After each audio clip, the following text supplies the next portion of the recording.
Smuggling का खात्मा किए बगैर मईशत मजबूत नहीं हो सकती। स्मगलिंग के खिलाफ किसी भी कार्रवाई से गुरेज नहीं करेंगे। वज़ीर आज़म शहबाज शरीफ ने वाज़ेह कर दिया, कहा हुकूमत स्मगलिंग के खात्मे के लिए पूरी तरह यकसू है, रोकथाम के लिए भरपूर कार्रवाई की हिदायत दे दी हैं। स्मगलिंग के खात्मे के लिए मावनत करने पर आर्मी चीफ का शुक्रगुजार हूँ। वज़ीर आज़म शहबाज शरीफ ने एबटाबाद में शहीद कस्टम इंस्पेक्टर हसनैन त्रिमजी के अहल खाना से ताज़ियत की, कहा शहीद की कुर्बानी रायगा नहीं जाएगी।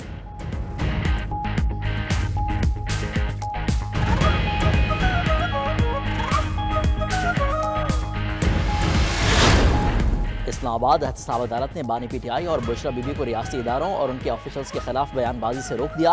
अदालत ने दौरान ट्रायल कमरे अदालत में रियासती इदारों और उनके ऑफिशल्स के खिलाफ इशारतन बात करने से भी रोक दिया। हुक्मनामे में कहा गया कि रियासती इदारों और उनके ऑफिशल्स के हवाले से इशारे से भी मुल्जिमान सियासी इस्ताल अंगेजी मुतसबाना बयानात नहीं देंगे। एहतसाब अदालत के जज नासिर जावेद राना ने फेयर ट्रायल की बानी पीटीआई की दरख्वास्त पर हुक्म जारी करते हुए कहा कि इदारों के हवाले से बयानात अदालती डेकोरम में खलल डालने के मुतरादिफ हैं।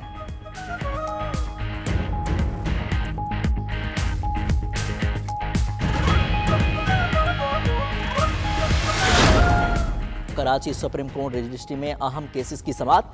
हैदराबाद डेवलपमेंट अथॉरिटी से कॉन्ट्रैक्ट मुलाजमीन को बरतरफ करने के केस में चीफ जस्टिस के सख्त रिमार्क। जस्टिस काजी फायसा ने इत्मीनान बख्श जवाब न मिलने पर बरहमी का इजहार करते हुए कहा कि लोगों को सरकारी नौकरियों में भरा जा रहा है, बिठाकर तनख्वाहें दी जा रही हैं, एक एक आसामी पर 3-3 गुना मुलाजमीन भर्ती हैं, अख्तियारात के नाम पर कानून की धज्जियां उड़ाई गई हैं।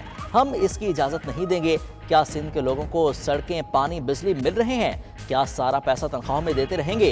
गैर कानूनी भर्तियों का बोझ सिंध के अवाम पर नहीं डालने देंगे।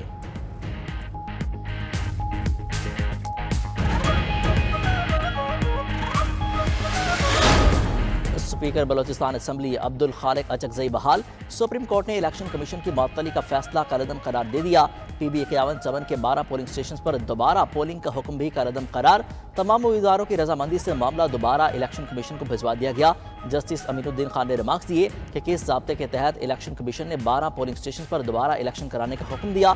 इलेक्शन कमीशन ना तो इंक्वायरी की, ना ही कोई उसूल देखा। जस्टिस मोहम्मद अली मसद ने रिमार्क्स दिए, अगर इलेक्शन कमीशन अपना काम कर लेता तो लोगों को अदालत ना आना पड़ता। अदालत का इलेक्शन कमीशन तमाम उम्मीदवारों को सुनकर 10 रोज में फैसला करने का हुक्म।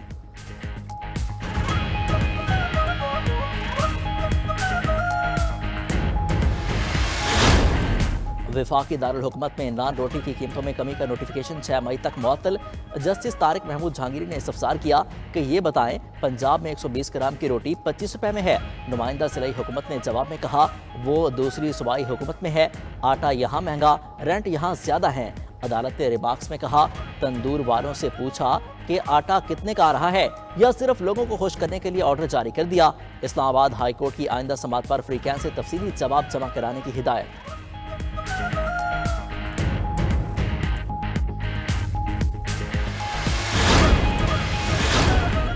जिस माशरे में इंसाफ न हो वो बिगड़ जाता है, जालिम को उसके अंजाम तक पहुंचाना चाहिए। मेरे दिल में इंतकाम का जज्बा नहीं।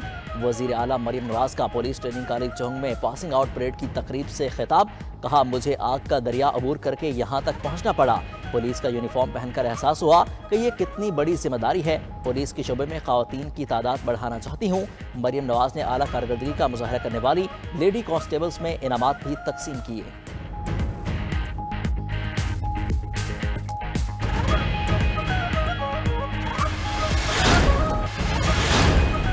खैबर पख्तूनख्वा हुकूमत एहतजाज के बजाय दहशतगर्दी के खिलाफ इकदाम करे। पीपल्स पार्टी का वज़ीर आला खैबर पख्तूनख्वा को मशवरा। PP रहनुमा अख्तरज़ादा पठान ने कहा कि एहतजाज आपका हक है, मगर सूबे में दहशतगर्दी के शिकार इलाकों में काम करें। जनवरी से अब तक बाजोड़ में 14 पुलिस एहलकार शहीद हो चुके। अली अमीन गंडापुर दहशतगर्दी के खिलाफ काम नहीं करते तो गवर्नर खैबर पख्तूनख्वा जरगा बुलाएं। गवर्नर भी हल नहीं निकाल सकते तो हम सदर आसिफ अली जरदारी से गुजारिश करेंगे।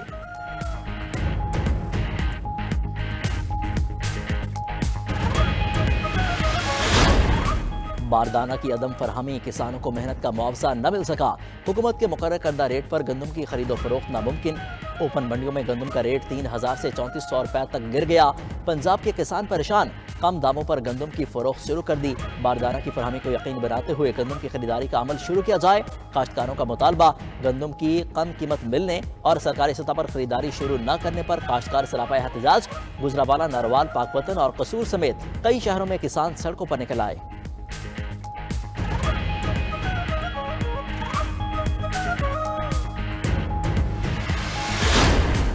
कराची चिड़ियाघर इंतजामिया ने मधुबाला हथनी को सफारी पार्क मुंतकिल करने की तैयारी मुकम्मल कर ली। अगले महीने में मधुबाला को सफारी पार्क मुंतकिल कर दिया जाएगा। हथनी की कंटेनर में दाखिल होने और बाहर निकलने की ट्रेनिंग मुकम्मल कर ली गई। गुज़िश्ता साल अप्रैल में नूरजहां हथनी को कराची जू में मौत के बाद मधुबाला हथनी अकेली रह गई थी। सफारी पार्क मुंतकिल होने के बाद हथनियों की तादाद 3 हो जाएगी।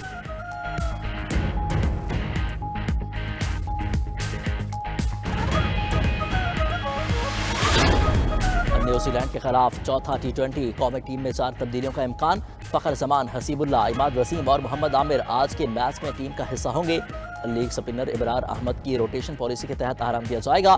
मोहम्मद रिजवान और इरफान नियाजी अनफिट होकर पहले ही सीरीज से बाहर हो चुके हैं।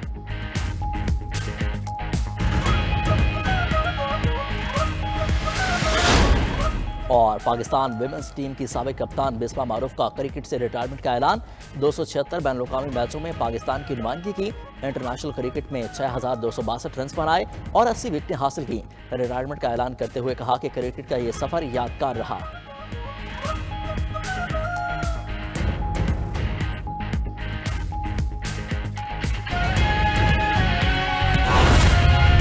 आपको खबर दें कि सुप्रीम कोर्ट ने रेंजर्स हेडक्वार्टर समेत सरकारी और निजी इमारतों के बाहर रुकावटें हटाने का हुक्म देते हुए 3 रोज में रिपोर्ट तलब कर ली है।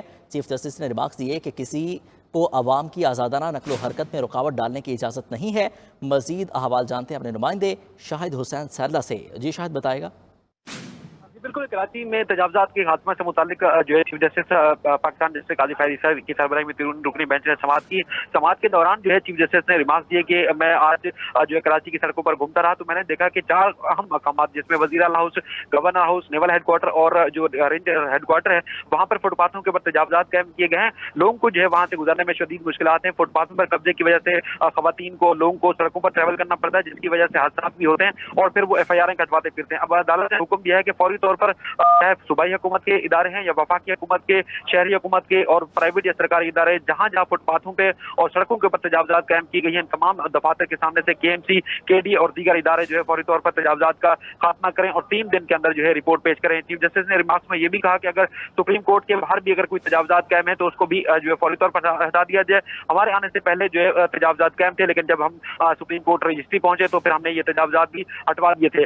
दूसरी जानिब उन्होंने ये भी रिमार्क्स में कहा कि मैंने अपने सिक्योरिटी और प्रोटोकॉल के हवाले से IGCN को मना किया था कि रूट ना लगाया जाए, लेकिन पहले दिन मैंने मना किया, फिर दूसरे दिन लगा दिया, तीसरे दिन लगा दिया, लेकिन अब अगर जो है सिक्योरिटी के नाम पर प्रोटोकॉल मेरे लिए लगाया गया कराची की सड़कों पर तो मैं जो है IGCN के खिलाफ तौहीन अदालत का नोटिस जारी करूंगा।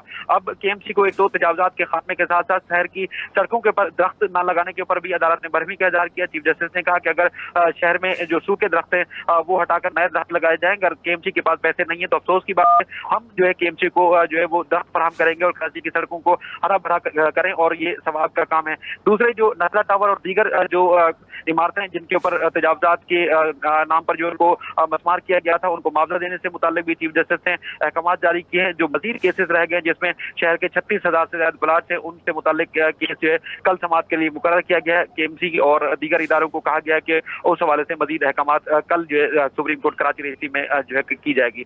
जी ठीक है शाहिद हुसैन, आप हमारे साथ ही मौजूद रहिए।